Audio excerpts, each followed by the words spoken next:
Subscribe करें हमारे YouTube channel साधना gold को और पाएं वीडियोस सबसे पहले। बेल आइकन दबाना ना भूलें। एक बार एक संत भिक्षाटन के लिए निकले और उनकी आदत थी एक बार में एक ही बार भिक्षा लेते थे। तो जब वो भिक्षाटन के लिए निकले तो मार्ग में एक राजा मिला। उसी राज्य का राजा था। राजा अपने किसी उधेड़बुन में चल रहा था, पूरी सेना सब साथ में था। संत सामने खड़े हो गए, बोला भिक्षाम देहि। राजा अपने किसी अन्य विचार में था। उस समय उसका मस्तिष्क निर्मलता से भरा हुआ नहीं था। उसको क्रोध आया और उसने कहा कोई भिक्षा मैं नहीं दूंगा। इतने में जिस रथ पर वो सवार था उस रथ पर बंधे हुए घोड़े ने लीद की और राजा को न जाने क्या सूझी। उसने सैनिक से बोला ये लीद उठाओ, इसके कमंडल में डाल दो, बहुत दान इसको चाहिए। संत स्वभाव घोड़ी की लीद ली और अपनी कुटिया में चले गए। राजा किसी अन्य नगर की राज्य की जीत के लिए निकला था। बड़े दिन युद्ध चला और वो लौट के आया। लौट के जैसे जैसे वो अपने राज्य में प्रवेश करता जाए उसको लीद की ही बदबू सब जगह आए, घोड़े की लीद की। जैसे ही उसने और अंदर प्रवेश किया तो दूर दूर बड़े बड़े लीद के, घोड़े की लीद के पहाड़ जमे हुए थे। सब जगह दुर्गंध ही दुर्गंध, सब जगह दुर्गंध। पूरे राज्य में प्रवेश करते हुए वो देख देख के हैरान, ये मेरे राज्य को हुआ क्या। और उसने तुरंत अपने सैनिकों से कहा भाई ये पता करो ये क्या है, ये समझ नहीं आ रहा। सैनिकों ने बड़ी खोजबीन की। एक कुटिया में उसी लीद के पहाड़ों के बीच में अंदर जाके कहीं देखा एक कुटिया में संत बैठे हैं। सैनिक पहुंचे, संत से पूछा भाई ये क्या है। बोला ये आपके यहाँ के राजा का कर्म है। सैनिक घबराए, वापस लौट के राजा के पास आए। राजा से कहा कि कोई संत है वो आपको जानते हैं और वो इस सबका जिम्मेदार आपको मानते हैं। राजा उतरा और उतर के पहुंचा और जाके उस संत प्रवर के पास जा गया और वहां जाकर दंडवत किया। जीत के आया था, अभी मूड ठीक था। दंडवत किया, दंडवत करके कहता है कि हे प्रभु बताएं ये सब क्या है। बोला राजन तुझे याद होगा लगभग 1 वर्ष से पहले तू यहां से गुजरा था और मैंने तुझसे भिक्षा मांगी थी। तूने भिक्षा में मेरे कमंडल में ये लीद डाली थी। राजा को याद आया, हाँ हाँ मैंने ऐसा किया था। बोला मैं एक सुपात्र, एक बार में सिर्फ भिक्षा मांगने निकलता हूं दिन में, एक बार, 2 बार भी नहीं।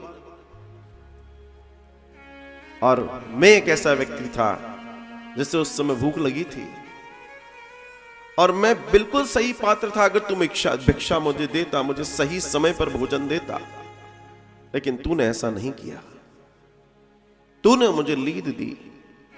और धर्म कहता है कि सुपात्र को दिया जाने वाला धन, भिक्षा जो भी है वो भी कई गुना बढ़ता है और उसका प्रभाव भी जीवन में कई गुना होता है। तो ये लीद कई गुना हो रही है राजन। और एक बात तुझे बताऊं, ये एक दिन इतनी बढ़ जाएगी कि तेरा राज्य दब के इसके नीचे खत्म हो जाएगा। राजा घबराया। राजा घबराया। राजा ने कहा अब मैं क्या करूं, मुझे क्षमा कर दीजिए। उस समय मेरा मस्तिष्क काम नहीं कर रहा था। मेरा निवेदन है आपसे, बताइए ना। तब संत तो संत होते हैं। बोला ठीक है, तू ऐसा कोई काम कर कि तेरे ऊपर थू हो, तेरी बुराई ही बुराई हो। पूरे राज्य में जितने लोग बुराई करेंगे उतनी लीद कम होती जाएगी, ये खत्म हो जाएगी। राजा ने कहा करूं तो क्या करूं। एक ब्राह्मण पुरोहित उनके यहां के मंदिर में पूजन करते थे। राजा ने कहा मेरी थूथू हो तो हो कैसे। तब उन्होंने पता किया तो उन ब्राह्मण देवता की एक बेटी थी, वो सयानी हो गई थी। राजा ने कहा कि कल तुम अपनी बेटी को लेकर आना, मैंने उसे देखा तो नहीं, सुना है बड़ी सुंदर है, बड़ी सयानी है, बड़ी विवेकी है, बड़ी शील है। ब्राह्मण देवता प्रसन्न हुए, अपनी बेटी को ले आए और उस बेटी को जैसे ही राजा के सामने लाया गया, राजा ने अपने सैनिकों से कहा इनको मेरे महल पहुंचा दो। पुरोहित ने कहा ये आप क्या कर रहे हैं? बोला बस अब आपकी बेटी मेरे पास रहेगी, और ब्राह्मण को भगा दिया। जैसे ही ब्राह्मण को भगाया, ब्राह्मण ने बाहर जाके ये बात लोगों से कहना शुरू की और राजा की बुराई शुरू होने लगी कि इस राजा ने ब्राह्मण की बेटी का अपहरण कर लिया, ये धूर्त है। और इतनी तेजी से ये बुराई फैलने लगी, और जैसे जैसे बुराई फैलती जाए वैसे वैसे वो लीद के पहाड़ कम होते जाए। और महाराज एक समय ये आया कि इतनी बुराई हो गई राजा की कि लगभग पूरी लीद समाप्त। राजा ने कहा ये ठीक है, उस बेटी को उसके पिता से नहीं मिलने दिया, लेकिन राजा ने पूरी कहानी बेटी को बताई कि बेटा मेरी थूथू हो रही है वो सही है, बस मेरा साथ दे दे, मेरा जीवन वो हो जाएगा, तेरे को जो चाहिए यहां मिलेगा। अपनी रानियों से कहा इसकी सेवा करना, ये मेरी बेटी की तरह है।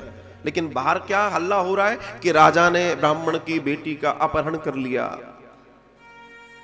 और तब वो संत के पास पहुंचे और संत के पास जाके कहा कि मैंने जो जैसा आपने कहा था, मेरी हर कोई व्यक्ति मेरी निंदा कर रहा है, अब बताइए कुछ और बचाओ तो बताइए। तो संत प्रवर कहते हैं देख ये लीद अभी भी पड़ी है, उतनी लीद जितनी लीद तूने कमंडलों में मुझे दी थी उतनी लीद तेरे सामने पड़ी है। बोला हाँ। बोला ये कैसे समाप्त हो? बोला ये तुझे खानी पड़ेगी, अगर समाप्त नहीं हुआ तो तुझे इसका भक्षण करना पड़ेगा। राजा घबराया, राजा ने कोई उपाय बताइए। संत कहते हैं एक है सिद्ध स्त्री, वो राम नाम का भजन करती है, बड़ी भजनानंदी है, सिर्फ एक वही है इस राज्य में जिसने तेरी निंदा नहीं की। अगर तू उससे निंदा करवा दे तो ये लीद भी गायब हो जाएगी। राजा ने कहा कहां मिलेंगी? संत प्रवर ने बताया वहां मिलेंगी। पहुंचा और जाकर सीधे उनसे मिला और जाकर कहता है आप जानते हैं इस राज्य में इस समय बड़ी भारी चर्चा चल रही है, मेरे प्रति काफी निंदा का कार्यक्रम चल रहा है, क्या आप जानती हैं? वो राम नाम की भजनानंदी थी, वो भगवान का भजन करने वाली सिद्ध स्त्री थी। और जैसे ही राजन ने ये कहा हे राजन क्या मुझे मूर्ख समझता है?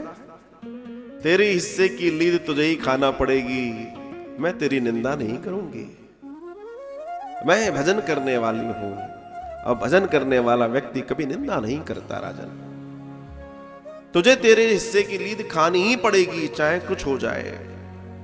लौट के आया, बताते हैं संत के सामने ही राजा ने लीद का भक्षण किया, तब जाके वो श्राप समाप्त हुआ। तात्पर्य कहने का ये है कि आपके दान की महिमा देखिए, उसने लीद दी वो इतने गुना बढ़ गई, वहीं हम जो देंगे वो उतने गुना बढ़ता है। वेदों में दर्शन आया है आप जिस चीज को जितना बोएंगे वो उतना उगता है। आप देखिए धरती माता जिसको आप जड़ मानते हैं, धरती में आप मुट्ठी भर के फेंकते हैं और वो बोरा भर के दे देती है। आप मुट्ठी भर अनाज फेंकते हैं वो बोरा भर के देती है, वो तो जड़ है। ये भागवत जी तो चैतन्य है, ये तो साक्षात नारायण विराजमान है। यहां दिया गया आपका सहयोग आपके जीवन आपके आनंद को अरबों गुना बढ़ा देगा।